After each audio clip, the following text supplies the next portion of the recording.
Hi all, previous year question paper ഡിസ്കഷൻ്റെ മറ്റൊരു ക്ലാസ്സിലേക്ക് എല്ലാവർക്കും സ്വാഗതം. അപ്പോൾ ഇന്ന് നമ്മൾ 2025 തന്നെ നടന്ന ഒരു പരീക്ഷയുടെ ക്വസ്റ്റ്യൻ പേപ്പറുമായിട്ടാണ് വന്നിരിക്കുന്നത്. കഴിഞ്ഞ ക്ലാസ്സുകളെല്ലാം നിങ്ങൾ കണ്ടു എന്ന് ഞാൻ വിശ്വസിക്കുന്നു. കാണാത്തവരുണ്ടെങ്കിൽ പ്രീവിയസ് ഇയർ ക്വസ്റ്റ്യൻ പേപ്പറിൻ്റെ ക്ലാസ്സുകളും അതുപോലെ അസിസ്റ്റൻ്റ് പ്രസൻറ്റ് ഓഫീസർക്ക് വേണ്ടിയിട്ട് നമ്മൾ ടോപ്പിക് ബേസ് ചെയ്യുന്ന ക്ലാസ്സുകളും ഒക്കെ ഒന്ന് കാണണം. അതെല്ലാം നിങ്ങൾക്ക് വളരെ ഉപകാരപ്രദമായിരിക്കും കേട്ടോ. നമുക്ക് ഒരു ക്വസ്റ്റ്യൻസ് പോലും വെറുതെ കളയാനില്ല. കാരണം PSCയുടെ ക്വസ്റ്റ്യൻസ് എവിടെ നിന്നാണ് വരുന്നത് എന്നുള്ളത് അറിയണമെങ്കിൽ പ്രീവിയസ് ഇയർ ക്വസ്റ്റ്യൻ പേപ്പേഴ്സ് നമ്മൾ കാണുക അല്ലെങ്കിൽ അതറിയുക എന്നുള്ളതാണ് ഏകമാർഗം. അപ്പോൾ ക്ലാസ്സുകൾ കാണുക, നിങ്ങളുടെ അഭിപ്രായങ്ങളും നിർദ്ദേശങ്ങളും എല്ലാം കമൻ്റായിട്ട് രേഖപ്പെടുത്തുക. അതെല്ലാം നമ്മൾ കറക്റ്റ് ചെയ്ത് മുൻപോട്ട് വരാൻ ശ്രമിക്കാം. അപ്പോൾ നിങ്ങൾക്ക് ഇത് യൂസ്ഫുൾ ആണെങ്കിൽ നിങ്ങൾ നമ്മുടെ ചാനലൊന്ന് സബ്സ്ക്രൈബ് ചെയ്യുക, അതുപോലെ ലൈക്ക് ചെയ്യണം, മറ്റുള്ളവർക്ക് ഇതൊന്ന് ഷെയർ ചെയ്തും കൊടുക്കുക. അപ്പോൾ നമുക്ക് ഇന്നത്തെ ക്ലാസ്സിലേക്ക് കിടക്കാം. ഒന്നാമത്തെ ക്വസ്റ്റ്യൻ, ബോസ്റ്റൺ ടീ പാർട്ടി ഏതുമായി ബന്ധപ്പെട്ടിരിക്കുന്നു? ബോസ്റ്റൺ ടീ പാർട്ടി ഏതുമായിട്ടാണ് ബന്ധപ്പെട്ടിരിക്കുന്നത്? എന്താണ് ഉത്തരം വരുന്നത്? ഓപ്ഷൻ ബി ആണ്. ബോസ്റ്റൺ ടീ പാർട്ടി അമേരിക്കൻ സ്വാതന്ത്ര്യ സമരവുമായി ബന്ധപ്പെട്ടതാണ് ബോസ്റ്റൺ ടീ പാർട്ടി. അടുത്തത്, ആധുനിക ഫ്രാൻസിലെ ജസ്റ്റീനിയൻ എന്ന് വിശേഷിപ്പിക്കുന്ന ചക്രവർത്തി ആര്? ആധുനിക ഫ്രാൻസിലെ ജസ്റ്റീനിയൻ എന്ന് വിശേഷിപ്പിക്കുന്ന ചക്രവർത്തിയാണ് ഓപ്ഷൻ സി ആണ്, നെപ്പോളിയൻ. അടുത്ത ക്വസ്റ്റ്യൻ, ലാഹോർ സമ്മേളനവുമായി ബന്ധപ്പെട്ട് താഴെ പറയുന്ന പ്രസ്താവനകൾ തെറ്റായത് ഏതെല്ലാം? ലാഹോർ സമ്മേളനവുമായി ബന്ധപ്പെട്ട് തെറ്റായതാണ് ചോദിച്ചിരിക്കുന്നത്. അപ്പോൾ നോക്കിക്കേ, ലാഹോർ സമ്മേളനം കോൺഗ്രസിൻ്റെ ലക്ഷ്യം പൂർണ്ണ സ്വരാജാണെന്ന് പ്രഖ്യാപിച്ചു. ശരിയാണല്ലേ? ലാഹോർ സമ്മേളനം കോൺഗ്രസ് നമ്മുടെ ലക്ഷ്യം പൂർണ്ണ സ്വരാജാണെന്ന് പ്രഖ്യാപിക്കുകയുണ്ടായി. ശരിയായ പ്രസ്താവനയാണ്. നമ്മളോട് ചോദിച്ചിരിക്കുന്നത് എന്താ? തെറ്റായത് ഏതെല്ലാം എന്നാണ് ചോദിച്ചിരിക്കുന്നത്. 1927 ലാഹോർ സമ്മേളനത്തിൽ ജവഹർലാൽ നെഹ്റു അധ്യക്ഷത വഹിച്ചു. അത് തെറ്റാണ്. 1932 ജനുവരി 26 ഇന്ത്യ സ്വാതന്ത്ര്യദിനമായി ആഘോഷിക്കാൻ തീരുമാനിച്ചു. തെറ്റാണ്. 30 ജനുവരി 26. ഗാന്ധിജിയുടെ നേതൃത്വത്തിൽ ഒരു സിവിൽ നിയമലംഘന പ്രസ്ഥാനം ആരംഭിക്കാൻ തീരുമാനിച്ചു. ശരിയാണ്. അപ്പോൾ നമ്മുടെ ഉത്തരം വരുന്നത് ഓപ്ഷൻ ബി ആണ്. ഇവിടെ തെറ്റായിട്ടുള്ളത് 2ഉം 3ഉമാണ്. ഓക്കെ. അടുത്ത ക്വസ്റ്റ്യൻ, 1857 ഒന്നാം സ്വാതന്ത്ര്യ സമരവുമായി ബന്ധപ്പെട്ട നേതാക്കന്മാരുടെയും അവർ സമരം നയിച്ച സ്ഥലങ്ങളും നൽകിയിരിക്കുന്നു. ഇവയെ ശരിയായ രീതിയിൽ ക്രമീകരിക്കുക. ഓക്കെ, നോക്കിക്കേ. ബഹദൂർ ഷാ സെക്കൻഡ് അല്ലെങ്കിൽ ബഹദൂർ ഷാ സഫർ, അദ്ദേഹം എവിടെയായിരുന്നു? അദ്ദേഹം ഡൽഹിയിലായിരുന്നു സമരങ്ങൾക്ക് നേതൃത്വം നൽകിയത്. അടുത്തത്, ഷാമാൽ ബറാട്ടിലാണ് ഷാമാൽ നേതൃത്വം നൽകിയത്. മൗലവി അഹമ്മദുള്ള എവിടെയായിരുന്നു? ഫൈസാബാദ്. ബീഗം ഹസ്രത്ത് മഹൽ ലക്നൗ. ഓക്കെ, അപ്പോൾ നമ്മുടെ ഉത്തരം വരുന്നത് ഓപ്ഷൻ ഡി ആണ്. ഇത് വളരെ ഇമ്പോർട്ടൻ്റ് ആണ് കേട്ടോ. കാരണം ഈ ക്വസ്റ്റ്യൻസ് ഒക്കെ എല്ലാ പരീക്ഷകളിലും ചോദിക്കുന്നതാണ്. ബഹദൂർ ഷാ സെക്കൻഡ് ഡൽഹി, ഷാമാൽ ബറാട്ട്, മൗലവി അഹമ്മദുള്ള ഫൈസാബാദ്, ദെൻ ബീഗം ഹസ്രത്ത് മഹൽ ഡൽഹി ലക്നൗ ആരാ? ഓക്കെ. അടുത്ത ക്വസ്റ്റ്യൻ, തിരുവിതാംകൂറിൽ പണ്ടാരപ്പാട്ട വിളംബരം പുറപ്പെടുവിച്ച വർഷം എന്നാണ്? ഓപ്ഷൻ ബി ആണ്, 1865. കേരളത്തിലെ ഇപ്പോഴത്തെ സാംസ്കാരിക വകുപ്പ് മന്ത്രി? Option C, Saji Cherian. അടുത്ത ക്വസ്റ്റ്യൻ, താഴെ കൊടുത്തിരിക്കുന്ന പ്രസ്താവനകൾ പരിശോധിക്കുക. ഉപ്പുതടാകങ്ങൾ സാധാരണമായി കാണപ്പെടുന്നത് മരുഭൂമികളിലാണ്. അത് ശരിയാണല്ലേ? അടുത്തത്, മരുഭൂമികളിൽ ബാഷ്പീകരണം വർഷണത്തേക്കാൾ കൂടുതലായിരിക്കും. അപ്പോൾ നമ്മുടെ ഉത്തരം വരുന്നത് ഇവിടെ ഓപ്ഷൻ എ ആണ്. നമുക്ക് 2 സ്റ്റേറ്റ്മെൻ്റ് ആണ് ഇവിടെ തന്നിരിക്കുന്നത്. ഉപ്പ് തടാകങ്ങൾ സാധാരണയായി കാണപ്പെടുന്നത് മരുഭൂമികളിലാണ്. മരുഭൂമികളിൽ ബാഷ്പീകരണം വർഷണത്തേക്കാൾ കൂടുതലായിരിക്കും. ഈ 2 സ്റ്റേറ്റ്മെൻറ്റും എന്താണ്? ശരിയാണ്. പക്ഷേ നോക്കിക്കേ, എയും ബിയും ശരിയായ പ്രസ്താവനകളാണ്. ബി എന്നത് എയുടെ ശരിയായ വിശദീകരണം ആണ്. ഓക്കെ, അപ്പോൾ ഓപ്ഷൻ എ ആണ് നമ്മുടെ ഉത്തരം വരുന്നത്. അടുത്ത ക്വസ്റ്റ്യൻ, ഭൂമിയുടെ അകക്കാമ്പിലെ പ്രധാന ഘടകങ്ങൾ ഏതെല്ലാമാണ്? ഭൂമിയുടെ അകക്കാമ്പിലെ പ്രധാന ഘടകങ്ങൾ ഏതൊക്കെയാണെന്നാണ് ചോദിച്ചിരിക്കുന്നത്. ഓപ്ഷൻ എ ആണ്, ഇരുമ്പ്, നിക്കൽ. ഭൂമിയുടെ അകക്കാമ്പിലെ പ്രധാന ഘടകമാണ് ഇരുമ്പും നിക്കലും. അടുത്തത്, താഴെ കൊടുത്തിരിക്കുന്നവയിൽ ശരിയല്ലാത്ത പ്രസ്താവന ഏതെന്നാണ് ചോദിച്ചിരിക്കുന്നത്. ലാബ്രാഡോർ അറ്റ്ലാന്റിക് സമുദ്രത്തിലെ ഒരു ശീതജല പ്രവാഹമാണ്. അത് ശരിയാണ്. അഗുൽഹാസ് ഇന്ത്യൻ മഹാസമുദ്രത്തിലെ ഒരു ശീതജല പ്രവാഹമാണ്. തെറ്റ്. ഗൾഫ് സ്ട്രീം പസഫിക് സമുദ്രത്തിലെ ഒരു ഉഷ്ണജല പ്രവാഹമാണ്. തെറ്റ്. ഒയാഷിയോ പസഫിക് സമുദ്രത്തിലെ ശീതജല പ്രവാഹമാണ്. ശരി. അപ്പോൾ ശരിയല്ലാത്ത പ്രസ്താവനകളാണ് നമ്മളോട് ചോദിച്ചിരിക്കുന്നത്. 2ഉം 3ഉമാണ് ശരിയല്ലാത്തത്. അപ്പോൾ നമ്മുടെ ഉത്തരം വരുന്നത് ഓപ്ഷൻ ബി ആണ്. അടുത്ത ക്വസ്റ്റ്യൻ, കേരളത്തിലെ ഏറ്റവും വലിയ ജലവൈദ്യുത പദ്ധതി ഏതാണ്? കേരളത്തിലെ ഏറ്റവും വലിയ ജലവൈദ്യുത പദ്ധതിയാണ് ഓപ്ഷൻ സി ഇടുക്കി ജലവൈദ്യുത പദ്ധതിയാണ് കേട്ടോ. അടുത്ത 11ാമത്തെ ക്വസ്റ്റ്യൻ ഡിലീറ്റഡ് ക്വസ്റ്റ്യൻ ആണ്.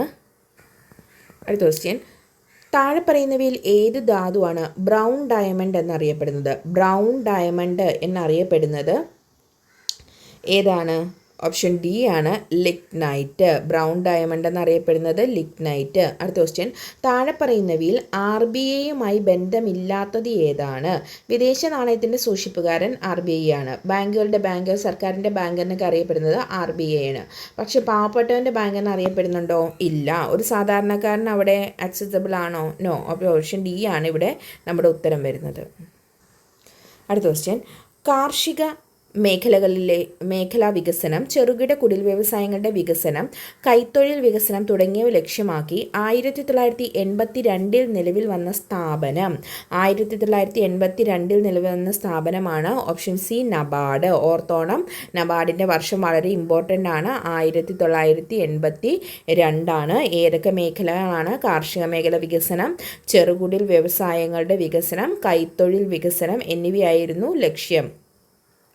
അടുത്തത്, സാമ്പത്തിക ചോർച്ചാ സിദ്ധാന്തം ആദ്യമായി അവതരിപ്പിച്ച ഇന്ത്യക്കാരൻ. സാമ്പത്തിക ചോർച്ചാ സിദ്ധാന്തം ആദ്യമായി അവതരിപ്പിച്ച ഇന്ത്യക്കാരൻ ആരാണ്? ഓപ്ഷൻ ബി ആണ്, ദാദാഭായി നവറോജി. അടുത്ത ക്വസ്റ്റ്യൻ, താഴെ പറയുന്നവയിൽ നീതി ആയോഗിൻ്റെ ലക്ഷ്യമല്ലാത്തത്. നീതി ആയോഗിൻ്റെ ലക്ഷ്യം അല്ലാത്തതാണ് ചോദിച്ചിരിക്കുന്നത്. ജൈവ കൃഷിരീതി ഉപയോഗിച്ച് കാർഷികോൽപാദനം വർദ്ധിപ്പിക്കുക. അത് നീതി ആയോഗിൻ്റെ ലക്ഷ്യങ്ങളിൽ പെടുന്നതാണോ? അല്ല.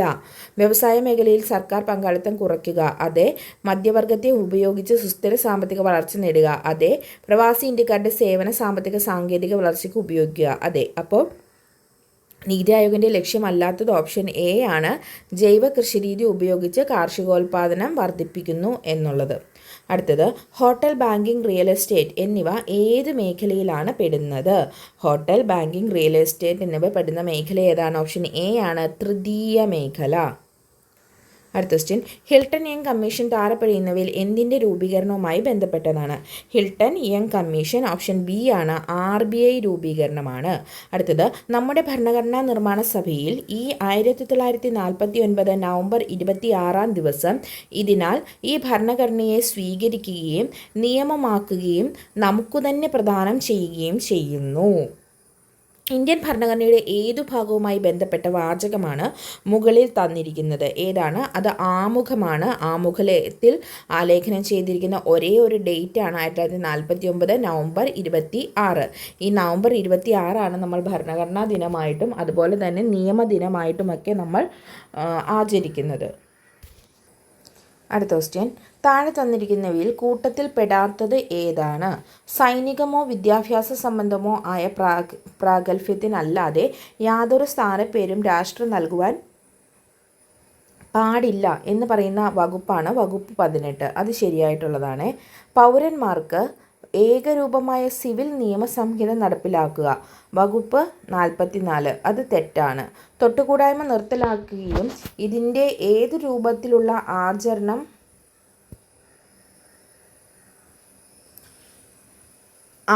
വിലക്കുകയും ചെയ്തിരിക്കുന്നു. വകുപ്പ് 17 അല്ലേ? മഹാത്മാഗാന്ധി കി ജയ് എന്ന് വിളിച്ച് നമ്മൾ കൊണ്ടുവന്നതാണ് വകുപ്പ് 17 ഐത്തത്തിനെതിരെ.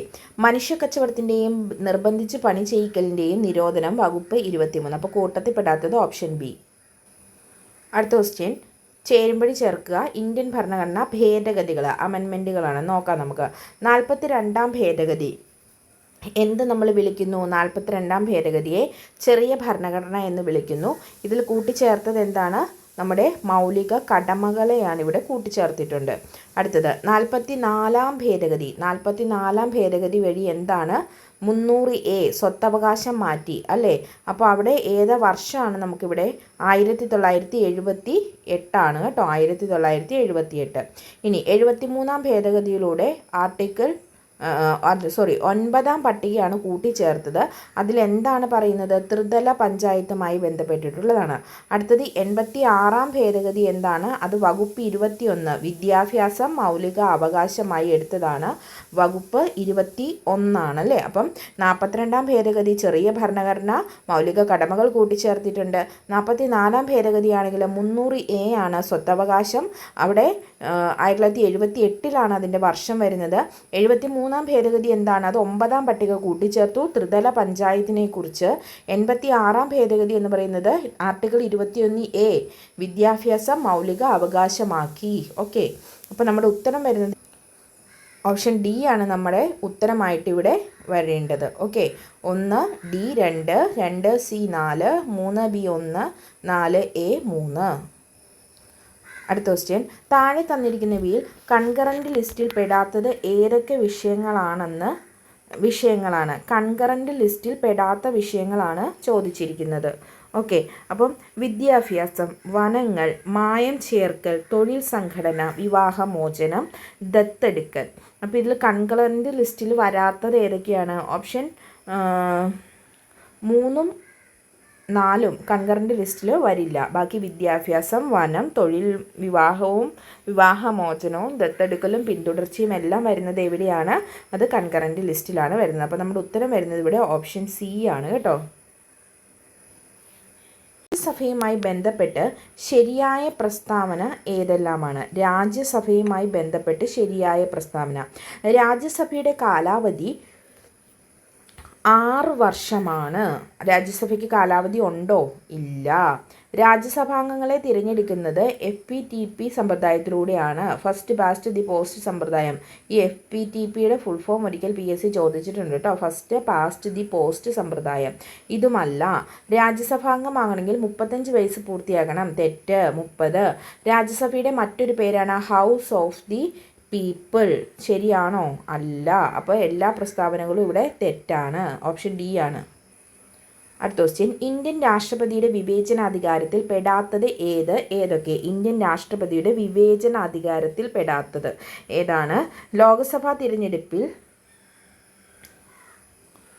ഒരു രാഷ്ട്രീയ പാർട്ടിക്കും വ്യക്തമായ ഭൂരിപക്ഷം ലഭിച്ചില്ലെങ്കിൽ രാഷ്ട്രപതിക്ക് പ്രധാനമന്ത്രിയെ തിരഞ്ഞെടുക്കാം. ശരി. അടുത്തത്, മന്ത്രിസഭ നൽകിയ ഉപദേശം പുനഃപരിശോധനയ്ക്ക് വേണ്ടി തിരിച്ചയക്കാം. ശരി. രാഷ്ട്രപതിയുടെ പോക്കറ്റ് വീറ്റോ അധികാരം ഉണ്ട്. രാഷ്ട്രപതിയുടെ ഗവർണർ നിയമിക്കാനുള്ള അധികാരം. രാഷ്ട്രപതിക്ക് ഗവർണറെ നിയമിക്കാനുള്ള അധികാരം എന്നാണ് ഉദ്ദേശിച്ചതെന്ന് തോന്നുന്നു. അത് തെറ്റാണ്. വിവേചനാധികാരത്തിൽ പെടുന്നതല്ല അത്. അപ്പം നമ്മുടെ ഉത്തരം വരുന്നത് ഓപ്ഷൻ എ ആണ്. 4 ഉള്ളി. അടുത്ത ക്വസ്റ്റ്യൻ, ഇന്ത്യൻ രാഷ്ട്രപതി ആംഗ്ലോ ഇന്ത്യൻ സമൂഹത്തിലെ 2 അംഗങ്ങളെ ലോക്സഭയിലേക്ക് നാമനിർദ്ദേശം ചെയ്യുന്ന രീതി നിർത്തലാക്കിയ ഭരണഘടനാ ഭേദഗതി ഏതാണ്? ഓപ്ഷൻ ബി ആണ്. 104-ാം ഭരണഘടനാ ഭേദഗതി. ഇന്ത്യൻ ധനകാര്യ കമ്മീഷനുമായി ബന്ധപ്പെട്ട് ശരിയായ പ്രസ്താവന ഏതൊക്കെ? ഇന്ത്യൻ ധനകാര്യ കമ്മീഷനുമായി ബന്ധപ്പെട്ടാണ് പ്രസ്താവന ചോദിച്ചിരിക്കുന്നത്.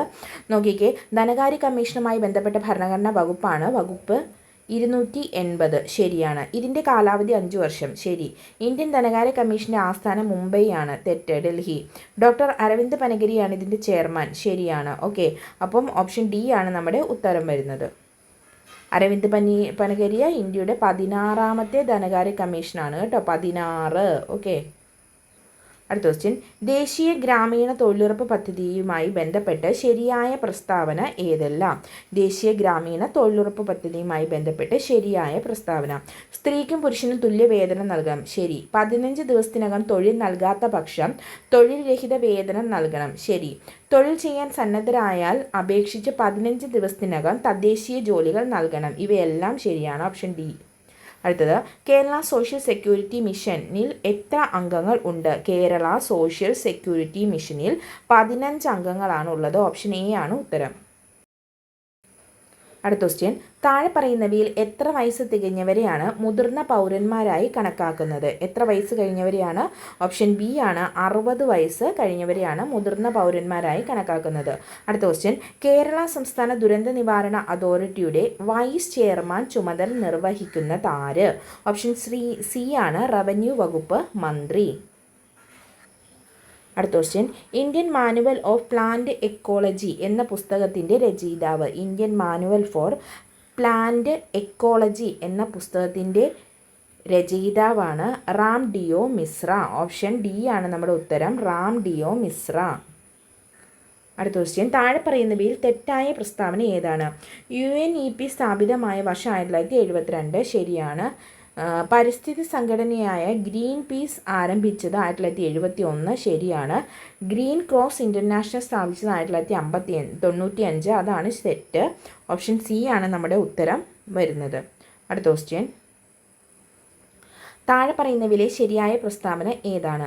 സാൽമണല്ല ടൈഫി പരത്തുന്ന ടൈഫോയിഡ് രോഗികളിൽ രോഗം കാഠിന്യമേറുന്ന സന്ദർഭങ്ങളിൽ കുടലിൽ ദ്വാരങ്ങൾ കാണപ്പെടുന്നു. ശരിയാണ്. അടുത്തത്, പ്ലാസ്മോഡിയം പരത്തുന്ന മലേറിയ രോഗത്തിൽ വിറയലോട് കൂടിയ ശക്തമായ പനി ലക്ഷണമായി കാണപ്പെടുന്നു. ശരിയാണ്. ഹീമോഫിലസ് ഇൻഫ്ലുവൻസ ഉണ്ടാക്കുന്ന ന്യൂമോണിയ രോഗികളിൽ പനി, ചുമ, നെഞ്ചുവേദന തുടങ്ങിയ ലക്ഷണങ്ങൾ കാണിക്കുന്നു. ശരിയാണ്. ഓപ്ഷൻ സി ആണ് നമ്മുടെ ഉത്തരം. അടുത്ത ക്വസ്റ്റ്യൻ, മനുഷ്യൻ്റെ പല രീതിയിലുള്ള ഇടപെടലുകൾ ഭീമമായ രീതിയിൽ ജീവികളുടെ വംശനാശത്തിന് കാരണമാകുന്നുവെന്ന് വെളിവാക്കുന്നു. 6ാം വംശനാശം ഒരു അസ്വാഭാവിക ചരിത്രം എന്ന പുസ്തകത്തിൻ്റെ രചയിതാവ്? The 6th extinction and unnatural history എന്ന പുസ്തകത്തിൻ്റെ രചയിതാവ് ആരാണ്? ഓപ്ഷൻ ഡി ആണ് എലിസബത്ത് കോൾബർട്ട്. അടുത്തത്, ഒരു നിശ്ചിത അളവിൽ CO2 പോലുള്ള, അതായത് കാർബൺ ഡൈ ഓക്സൈഡ് പോലുള്ള ഹരിതഗൃഹ വാതകങ്ങൾ പുറന്തള്ളാൻ അനുവദിക്കുന്ന ഒരു പെർമിറ്റ് ആണ്? ഓപ്ഷൻ സി ആണ് കാർബൺ ക്രെഡിറ്റ്. അടുത്ത ക്വസ്റ്റ്യൻ, കോളേജ് വിദ്യാർത്ഥികളുടെ മാനസിക ആരോഗ്യം മെച്ചപ്പെടുത്തി ആത്മഹത്യാ പ്രവണത കുറയ്ക്കുന്നതിനായി കേരളത്തിൽ ആരംഭിച്ച പദ്ധതിയുടെ പേരെന്താണ്? ഓപ്ഷൻ ഡി ആണ് ജീവനി. അതായത് കോളേജ് വിദ്യാർത്ഥികളുടെ മാനസികാരോഗ്യമൊക്കെ മെച്ചപ്പെടുത്തി അവരെ ആത്മഹത്യാ പ്രവണതയിൽ നിന്നും പിന്തിരിപ്പിക്കുന്നതിനായി കേരളത്തിൽ ആരംഭിച്ച പദ്ധതിയാണ് ജീവനി. ഓക്കെ.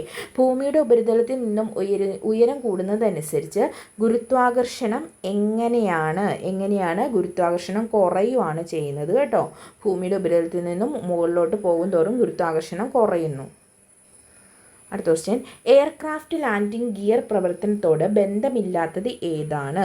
ഓപ്ഷൻ ബി ആണ് മാലൂസ് നിയമമാണ് എയർക്രാഫ്റ്റ് ലാൻഡിംഗ് ഗിയർ പ്രവർത്തനത്തോട് ബന്ധം ഇല്ലാത്തത്. അടുത്തത്, താഴെ പറയുന്നവയിൽ ഏതാണ് ഇന്ത്യയുടെ സ്പേസ് ടോക്കിംഗ് നേട്ടം? ഓപ്ഷൻ ഡി ആണ് സ്പാടെക്സ്. അടുത്ത ക്വസ്റ്റ്യൻ, പദാർത്ഥ കണികകളുടെ ദ്വൈത സ്വഭാവം ആദ്യമായി നിർദ്ദേശിച്ച ശാസ്ത്രജ്ഞൻ ആരാണ്? ഓപ്ഷൻ സി ആണ് ഡി ബ്രോഗ്ലി ആണ് പദാർത്ഥ കണികകളുടെ ദ്വൈത സ്വഭാവം ആദ്യമായി നിർദ്ദേശിച്ച ശാസ്ത്രജ്ഞൻ. അടുത്ത ക്വസ്റ്റ്യൻ, താഴെ കൊടുത്തിരിക്കുന്നവയിൽ ലൂയിസ് ബേസ് അല്ലാത്തത് ഏതാണ്? ലൂയിസ് ബേസ് അല്ലാത്തത് ഓപ്ഷൻ സി ആണ് കാർബൺ ഡൈ ഓക്സൈഡ്. അടുത്തത്, 2023 രസതന്ത്ര നോബൽ പ്രൈസ് ഏതിൻ്റെ കണ്ടുപിടുത്തത്തിനായാണ് നൽകപ്പെട്ടത്? ഓപ്ഷൻ ബി ആണ് ക്വാണ്ടം ഡോട്ട്സ്. അടുത്ത ക്വസ്റ്റ്യൻ, താഴെ പറയുന്നവയിൽ ശരിയായ പ്രസ്താവന ഏതൊക്കെയാണ്? ഇന്ത്യയിലെ ആദ്യത്തെ എക്കോ ടൂറിസം പദ്ധതി ആരംഭിച്ചത് തെന്മല, കൊല്ലം ജില്ലയിലാണ്. അത് ശരിയാണ് അല്ലേ? ഓപ്ഷൻ എ ശരിയാണ്. ഒന്നാമത്തേത് ശരിയാണ്. വേലുത്തമ്പി ദളവയുടെ കുണ്ടറ വിളംബരം നടന്നത് കൊല്ലം ജില്ലയിലാണ്. ശരിയാണ്. കേരളത്തിലെ ആദ്യത്തെ നീര പ്ലാന്റ് 2015 കൈപ്പുഴയിൽ ആരംഭിച്ചു. തെറ്റ്. നിങ്ങൾ എന്നെ കമ്മ്യൂണിസ്റ്റാക്കി എന്ന നാടകം ആദ്യമായി ഇറങ്ങിയത് കൊല്ലം ജില്ലയിലെ പാരിപ്പള്ളിയിലാണ്. തെറ്റ്. ഓപ്ഷൻ എ ആണ് നമ്മുടെ ഉത്തരം വരുന്നത്. 1ഉം 2ഉമാണ് ശരിയായ പ്രസ്താവനകൾ. അടുത്ത ക്വസ്റ്റ്യൻ, താഴെ പറയുന്ന പ്രസ്താവനകളുമായി ബന്ധപ്പെട്ട് വ്യക്തിയെ തിരിച്ചറിയുക. സാരഞ്ജിനി പരിണയം, സുശീല ദുഃഖം എന്നീ നാടകങ്ങൾ രചിച്ചു. 1989 ജനുവരിയിൽ കോഴിക്കോട് ബ്രഹ്മസമാജത്തിൻ്റെ ശാഖ സ്ഥാപിച്ചു. റാവു സാഹിബ് എന്ന സ്ഥാനപ്പേര് ലഭിച്ചു. ദേവേന്ദ്രനാഥ് ടാഗോറിൻ്റെ ബ്രഹ്മധർമ്മ മലയാളത്തിലേക്ക് പരിഭാഷപ്പെടുത്തി. ആരാണ് ഇദ്ദേഹം? ഓപ്ഷൻ സി ആണ് അയ്യത്താൻ ഗോപാലൻ. അടുത്ത ക്വസ്റ്റ്യൻ ICIC ചാമ്പ്യൻ ട്രോഫി ക്രിക്കറ്റുമായി ബന്ധപ്പെട്ട് പുരുഷന്മാരുമായി ബന്ധപ്പെട്ട തെറ്റായ പ്രസ്താവന. 2022, 2013, 2025 എന്നീ വർഷങ്ങളിൽ ഇന്ത്യ ജേതാക്കളായി. തെറ്റായിട്ടുള്ളതാണ് നമ്മളോട് ശരിച്ചിരിക്കുന്നത്. അത് ശരിയായിട്ടുള്ളതാണ്. ഇന്ത്യയെ പോലെ 3 തവണ കിരീടം നേടിയ മറ്റൊരു ടീം ഓസ്ട്രേലിയയാണ്. തെറ്റാണ്. സൗത്ത് ആഫ്രിക്ക ഒരിക്കൽ പോലും കിരീടം നേടിയിട്ടില്ല. തെറ്റ്. ന്യൂസിലാൻഡ് കിരീടം നേടിയത് 2000-ലാണ്. ശരി. അപ്പോൾ നമ്മുടെ ഉത്തരം വരുന്നത് ഓപ്ഷൻ ബി ആണ്. തെറ്റായിട്ടുള്ളത് 2ഉം 3ഉം. അടുത്ത ക്വസ്റ്റ്യൻ, താഴെ പറയുന്ന പ്രസ്താവനകളിൽ ശരിയായത് കണ്ടെത്തുക. അന്താരാഷ്ട്ര ഒളിമ്പിക് കമ്മിറ്റി അധ്യക്ഷയായി തിരഞ്ഞെടുക്കപ്പെട്ട ആദ്യ വനിതയാണ് ക്രിസ്റ്റി കവൻട്രി. ശരിയാണ്. അവരുടെ ജന്മദേശം നമീബിയയാണ്. തെറ്റ്. ഈ പദവിയിലെത്തുന്ന ആദ്യ ആഫ്രിക്കൻ വംശജ. ശരി. മുൻ ഒളിമ്പിക് ബാഡ്മിൻ്റൺ താരമാണ് ക്രിസ്റ്റി കവൻട്രി. തെറ്റ്. അപ്പോൾ ഓപ്ഷൻ എ ആണ് നമ്മുടെ ഉത്തരം. 1ഉം 3ഉമാണ് അവിടെ ശരിയായത്. അടുത്ത question, the quality of the oranges dash not satisfactory. ഏതാണ് ഉത്തരം വരുന്നത്? The quality of the oranges was. Option A ആണ് ഉത്തരം. അടുത്ത ക്വസ്റ്റ്യൻ ഡിലീറ്റഡ് ക്വസ്റ്റ്യൻ ആണ്. None of us played the game well. None of us the game played well. Did we? Option D ആണ് ഉത്തരം. Did we? Question tag ആണ്. If you had reached the venue at the right time, you dash the chief guest. എന്താണ് വരുന്നത്? You could have met the chief guest. Teacher could not dash beating the student for his misbehavior. Teacher could not keep from beating the students for his misbehavior. The correctly spelled word is memento. Correctly spelled word ഏതാണ്? memento. Option C ആണ് memento. അടുത്തത്, the court observed the agreement null and void. Here null and void means എന്താണെന്നാണ് ചോദിച്ചിരിക്കുന്നത്. Option B ആണ് invalid. Pick out the word for a person who does not believe in and is strongly against accepted ideas, tradition, images, etc. എന്താണ്? Option A ആണ് iconoclast. അടുത്ത question, change into reported speech. He said, will you listen to such an advice? എങ്ങനെയാണ് അതിനെ reported സ്പീച്ചിലേക്ക് മാറ്റുന്നത്? He asked whether they would listen to such an advice. അടുത്തത്, expand UPI, Unified Payment Interface. Option A. അടുത്ത question, അവൻ എന്ന പദം പിരിച്ചെഴുതുമ്പോൾ എന്താണ് വരുന്നത്? ഓപ്ഷൻ സി ആണ്. ആ പ്ലസ് അന്നാണ് അവൻ. അടുത്തത്, ആദേശസന്ധിക്ക് ഉദാഹരണമാണ്. ഓപ്ഷൻ ബി ആണ്. വിൻ പ്ലസ് തലം, വിണ്ടലം. അടുത്തത്, ആർക്കിടൈപ്പ് എന്നതിൻ്റെ മലയാളം എന്താണ്? ഓപ്ഷൻ ഡി ആണ്. ആദിപ്രരൂപം. അടുത്തത്, ചെല്ലം പെരുത്താൽ ചിതലരിക്കും എന്ന പ്രയോഗത്തിൻ്റെ അർത്ഥം എന്താണ്? ഓപ്ഷൻ എ ആണ്. അതിവാത്സല്യം അപകടകാരിയാണ്. അടുത്ത ക്വസ്റ്റ്യൻ, ഒറ്റപ്പദം കണ്ടെത്തി എഴുതുക. തിതീർഷയുടെ ഒറ്റപ്പദമാണ് നമ്മളോട് ചോദിച്ചിരിക്കുന്നത്. ഓപ്ഷൻ ഡി ആണ്. തരണം ചെയ്യാനുള്ള ഇച്ഛയാണ് തിതീർഷ. ചുവടെ കൊടുത്തിട്ടുള്ളവയിൽ കൂട്ടത്തിൽ പെടാത്തത് ഏതാണ്? ഓപ്ഷൻ ഡി ആണ്. ഉഗ്രം, അത്യുഗ്രം. അടുത്തത്, കുതിരയുടെ പര്യായം അല്ലാത്തത് ഏതാണ്? ഓപ്ഷൻ എ ആണ്. നഗജം. അടുത്തത്, കൂട്ടത്തിൽ പെടാത്തത് കണ്ടെത്തുക. കൂട്ടത്തിൽ പെടാത്തതാണ് ചോദിച്ചിരിക്കുന്നത്. ഇതിൽ കൂട്ടത്തിൽ പെടാത്തത് ഓപ്ഷൻ എ ആണ്. നായകൻ, നായകിയല്ല നായികയാണ് വരുന്നത് കേട്ടോ. അപ്പോൾ ഇതാണ് കൂട്ടത്തിൽപ്പെടാത്തത്. തപസ്വിനി ശരിയാണ്. ഉപാധ്യായൻ, ഉപാധ്യായി. ശുശൂരൻ, ശുശ്രു ഇവയും ശരിയാണ്. അടുത്ത ക്വസ്റ്റ്യൻ, പൂജക ബഹുവചനത്തിന് ഉദാഹരണം. ഓപ്ഷൻ ബി ആണ്. വൈദ്യർ. അടുത്ത ക്വസ്റ്റ്യൻ, കരണീപ്രസവം എന്ന ശൈലിയുടെ അർത്ഥം എന്താണ്? എന്ന ശൈലിയുടെ അർത്ഥമാണ് അപൂർവമായ സംഭവം. അപ്പോൾ ഇന്ന് നമ്മൾ മറ്റൊരു പ്രീവിയസ് ഇയർ ചോദ്യപേപ്പറിൻ്റെ നമ്മളൊരു 80 ക്വസ്റ്റ്യൻസിൽ മാത്സ് 10 പോയി, 70ഓളം ക്വസ്റ്റ്യൻസ് ഇംഗ്ലീഷ്, മലയാളം, GK ഭാഗത്തു നിന്ന് ഡിസ്കസ് ചെയ്തു. നിങ്ങളിപ്പോൾ നോക്കുമ്പോൾ ഈ കോൺസ്റ്റിറ്റ്യൂഷനിൽ നിന്നൊക്കെ ആണെങ്കിലും റിപ്പീറ്റഡ് വരുന്ന ക്വസ്റ്റ്യൻസ് നിങ്ങൾക്ക് കാണാൻ സാധിക്കുന്നുണ്ട്. അപ്പോൾ എല്ലാവരും നല്ലതുപോലെ ക്ലാസ്സുകൾ കേൾക്കുക. എല്ലാവരും പ്രിപ്പയർ ചെയ്തിട്ട് PSC നമുക്ക് നേടിയെടുക്കാൻ പറ്റാത്ത കാര്യമൊന്നുമല്ല. എല്ലാവർക്കും സാധിക്കുന്നത് നമുക്കും സാധിക്കും, നമ്മളെക്കൊണ്ടും സാധിക്കും. അപ്പോൾ എല്ലാവരും ശ്രമിക്കുക. Thank you all. നമ്മുടെ ക്ലാസ്സിന് എന്തെങ്കിലും നിങ്ങൾക്ക് പോരായ്മയുണ്ടെങ്കിൽ നിങ്ങൾ കമൻറ്റ് ബോക്സിൽ ഇടണം. നിങ്ങൾ ഓപ്പണായിട്ട് പറയുക, ക്ലാസ് കേൾക്കുക. ചാനൽ നിങ്ങൾക്ക് യൂസ്ഫുൾ ആണെങ്കിൽ സബ്സ്ക്രൈബ് ചെയ്യുക. Thank you all. Have A nice day.